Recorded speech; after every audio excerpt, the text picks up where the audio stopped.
Hello viewers, welcome to my channel before the time. இன்றைக்கி இந்த வீடியோவில் பிரெட் அல்வா தான் நம்ம பார்க்க போகிறோம். கல்யாண வீட்டு ஸ்டைலில் அதே டேஸ்ட்டில் இருக்கும்.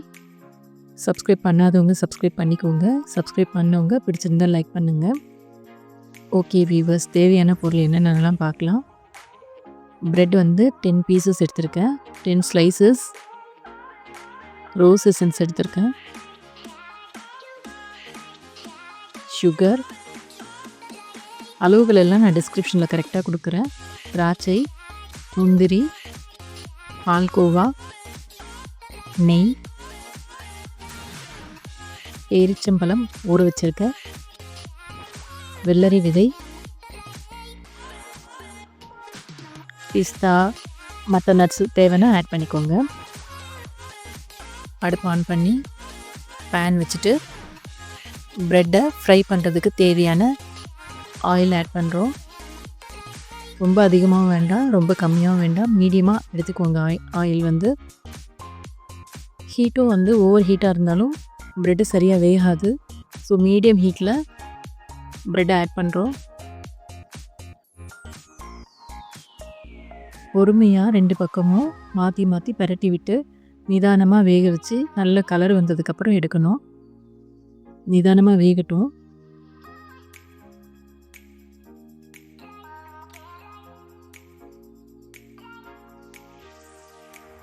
நான் டிஸ்கிரிப்ஷனில் கொடுத்த அளவுகளில் கரெக்டாக செஞ்சிங்கன்னா எக்ஸாக்டாக உங்களுக்கு கல்யாண வீட்டில் எப்படி உங்களுக்கு சர்வ் பண்ணுவாங்களோ அதே டேஸ்ட்டில் நல்லாயிருக்கும். ட்ரை பண்ணி பாருங்கள். ட்ரை பண்ணி பார்த்துட்டு நல்லா இருந்துச்சுன்னா கமெண்ட்ஸ் கொடுங்க.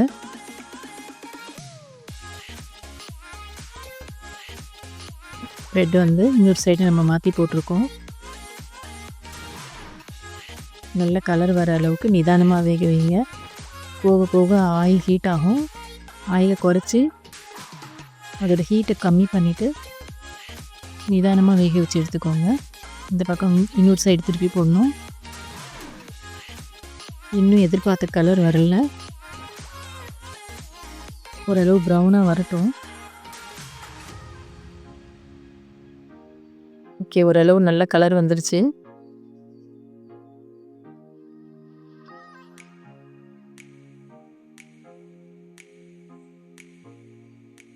இன்னொரு சைடு திருப்பி போட்டுக்கலாம். அதுவுமே நல்ல ப்ரௌன் கலரில் வரணும்.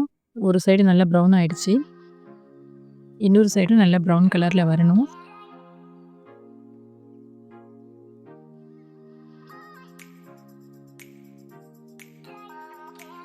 ஓகே, ரெடி ஆகிடுச்சு. ஸோ இந்த கலரில் வர வரைக்கும் நிதானமாக குக் பண்ணி எடுத்து வைங்க.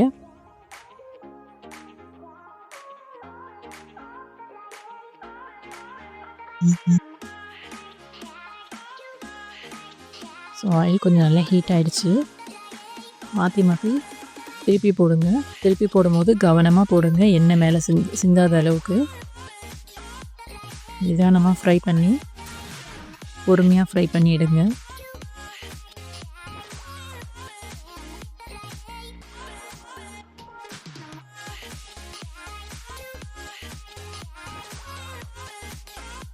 ஓவராக கரிஞ்சிருச்சுன்னா கலர் மாறும், டேஸ்ட்டும் நல்லா இருக்காது.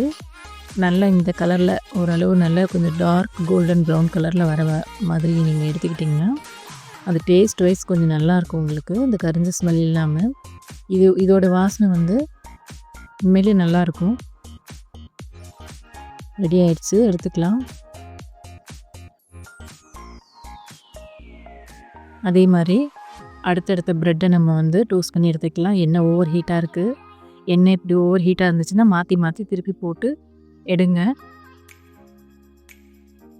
கொஞ்சம் ஹீட்டை குறைச்சிட்டு ஃப்ரை பண்ணிங்கன்னா நல்லா வரும். அடுத்தடுத்து ஃப்ரை பண்ணிட்டோம். அடுப்பு ஹீட்டை நல்லாவே குறைச்சிருக்கேன்.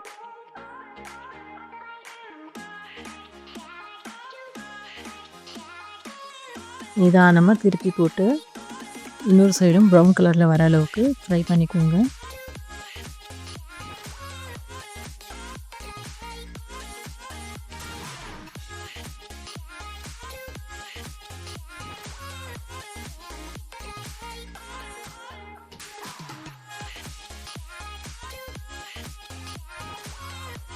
இந்த ப்ரெட்டு ஃப்ரை பண்ணதுக்கப்புறம் ஒரு 10 மினிட்ஸ் அப்படியே விட்டுருங்க. அது கொஞ்சம் ஆறுனதுக்கப்புறம் உடைச்சா நல்லா உடையணும். அந்த அளவுக்கு நல்லா ஃப்ரை பண்ணிக்கணும். ஓகே, ரெடி ஆயிடுச்சு. எண்ணெயை நல்லா ஃபில்டர் பண்ணிவிடுங்க. ஃபில்டர் பண்ணிவிட்டு வைங்க.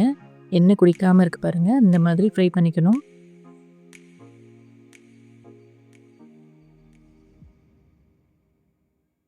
அதே மாதிரி அடுத்தடுத்த பிரெட்ஸும் ஃப்ரை பண்ணிக்கலாம்.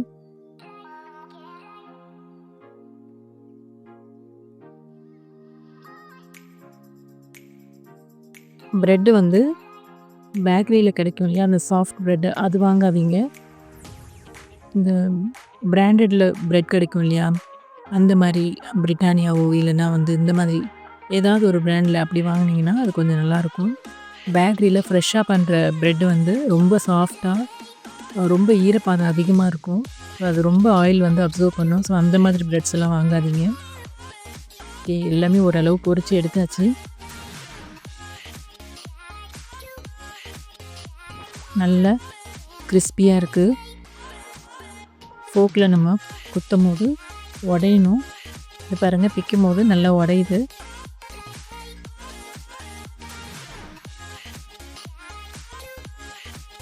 பிஸ்கெட் மாதிரி நல்லா நொறுங்குது பாருங்கள். இந்த மாதிரி நம்ம ப்ரெட்ஸை வந்து உடச்சி தான் போடணும். மிக்சியில் போட்டு அடிக்கக்கூடாது. மிக்சியில் போட்டு அடித்தோன்னா அந்த டெக்ஸ்சரே மாறும். கல்யாண வீடுங்களில் வந்து ரொம்ப சாஃப்டாலாம் இருக்காது, ரொம்ப நைஸாலாம் இருக்காது. கொஞ்சம் அந்த பீஸாக இருக்கும் போது தான் அந்த ப்ரெட் அல்வாவுடைய அந்த ரியல் லுக் நல்லாயிருக்கும். ஸோ அந்த மாதிரி பீஸாக நீங்கள் வந்து உடச்சிக்கலாம். நம்ம முதல்ல இதை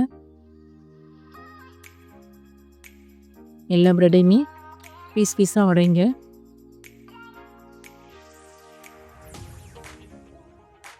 இந்த இந்த 10 பீசஸ் ப்ரெட்டுக்கு வந்து ஒரு 350 கிராம்ஸ் வந்து சுகர் ஆட் பண்ணிக்கலாம்.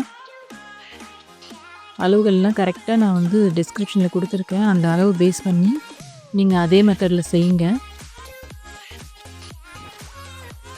ஓகே, அடுப்பு ஆன் பண்ணி பேன் வச்சுக்கலாம். சுகர் அந்த சிரப் செய்கிறதுக்கு எடுத்து வச்சுருக்க சுகரை ஆட் பண்ணிக்கிறேன். 1.25 பவுல் கிட்ட வருது. சுகரை ஆட் பண்ணுறேன்.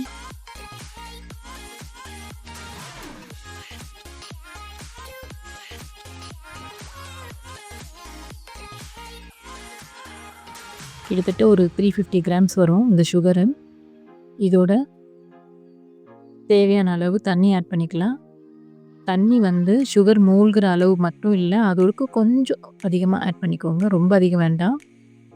சுகர் கரெக்டாக டிசால்வ் ஆகி அது மேலே கொஞ்சம் 1 இன்ச் தண்ணி வர அளவுக்கு ஆட் பண்ணிக்கோங்க.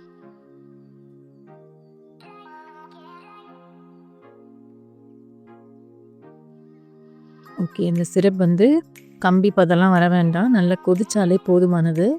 இப்போ அந்த பிரெட் பீசஸை நம்ம கொஞ்சம் கொஞ்சமாக ஆட் பண்ணிக்கலாம். அதில் நல்லா மூழ்கட்டும். நல்லா லைட்டாக ப்ரெஸ் பண்ணி விடுங்க. கொஞ்சம் நேரம் கழித்து கீழே இருக்கிறது மேலே, மேலே இருக்கிறது கீழே, அந்த மாதிரி பரட்டி விடணும். இப்போ ஊற வச்சு டேட்ஸ் ஆட் பண்ணுறோம். டேட்ஸ் ஆட் பண்ணதுக்கப்புறம் கலந்து விடலாம்.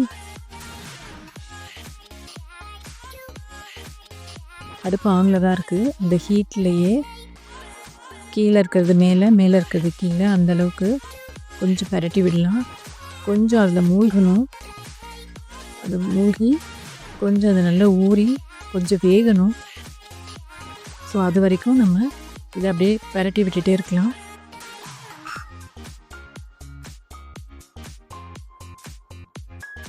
ஓகே, பிரெட் எல்லாமே நல்லா அந்த சுகர் சிரப்பை நல்லா அப்சர்வ் பண்ணிவிட்டு ஓரளவுக்கு நல்லா வெந்து வந்திருக்கு. அதே மாதிரி டேட்ஸும் நல்ல ப்ரெட்டோட மிக்ஸ் ஆகிடுச்சு. நம்ம அந்த பிரெட் அல்வா சாப்பிடும்போது அந்த டேட்ஸும் நடுநடுவில் வரும்போது அந்த டேஸ்ட் வந்து நல்லாயிருக்கும். கல்யாண வீட்டில் எப்படி இருக்குமோ, சாப்பிடும்போது என்ன டேஸ்ட் இருக்குமோ அதே டேஸ்ட் வரும் இதில்.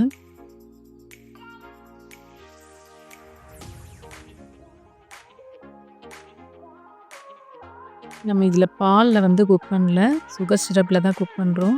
அப்போ தான் ஒரு வாரமாவது இது நல்லாயிருக்கும். ஒரு பேனில் நெய் ஆட் பண்ணிக்கலாம். முந்திரி பருப்பு போட்டு ஃப்ரை பண்ணிக்கலாம். பாலில் செஞ்சால் மிஞ்சி போனால் ஒரு 3 நாள் தான் இருக்கும். இப்போ நம்ம சுகர் அந்த சிரப்பில் செய்கிறதுனால அதில் வேக விடுறதுனால கிட்டத்தட்ட ஒரு வாரத்துக்கு மேலே வச்சுருக்கலாம். ஃப்ரிட்ஜில் வச்சுருந்தேன்னா, வெளியே வச்சுருந்தேன்னா குறைஞ்சது ஒரு 2 நாளுக்கு 3 நாளைக்கு மேலே இருக்கும். ஸோ வச்சு சாப்பிட்லாம்.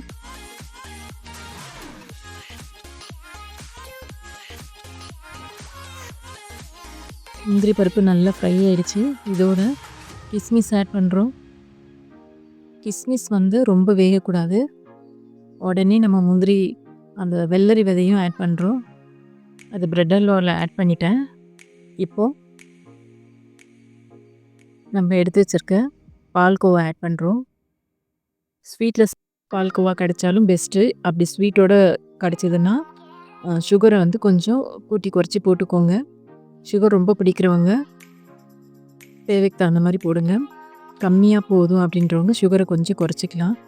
ஸோ இந்த பால்கோவா மிக்ஸ் பண்ணும்போது இதோட டேஸ்ட் வந்து ரொம்ப நல்லாயிருக்கும். அப்படியே எல்லா இடமும் மிக்ஸ் ஆகிற மாதிரி கலந்து விடுங்க. அந்த க்ரீமி டெக்ஸ்சரில் நல்லாயிருக்கும்.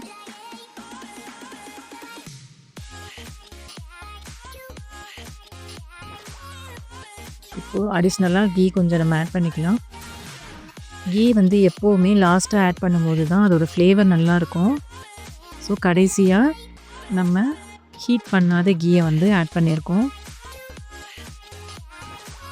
நல்லா மிக்ஸ் பண்ணி விடுங்க. பிரெட் அல்வா அதோட கரெக்டான டெக்ஸ்சருக்கு வந்துருச்சு. லைட்டாக சால்ட் ஆட் பண்ணிக்கோங்க. அப்போ தான் அதோடைய டேஸ்ட் வந்து எடுத்து காட்டும். உப்பு ஆட் பண்ணிவிட்டு நல்லா மிக்ஸ் பண்ணி விடுங்க.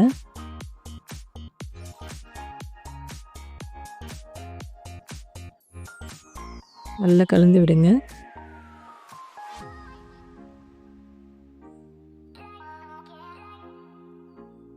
அடுப்பை ஆஃப் பண்ணிட்டு தான் நம்ம எசன்ஸ் வந்து ஆட் பண்ணணும். எசன்ஸ் வந்து நான் ரோஸ் எசன்ஸ் வந்து ஆட் பண்ணுறேன்.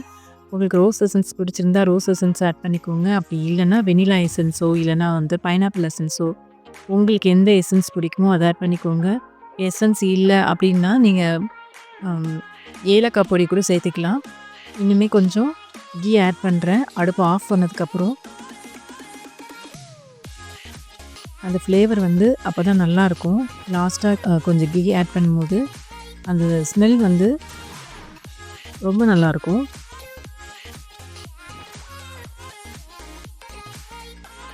நம்ம கல்யாண வீட்டு பிரெட் அல்வா ரெடி ஆயிடுச்சு.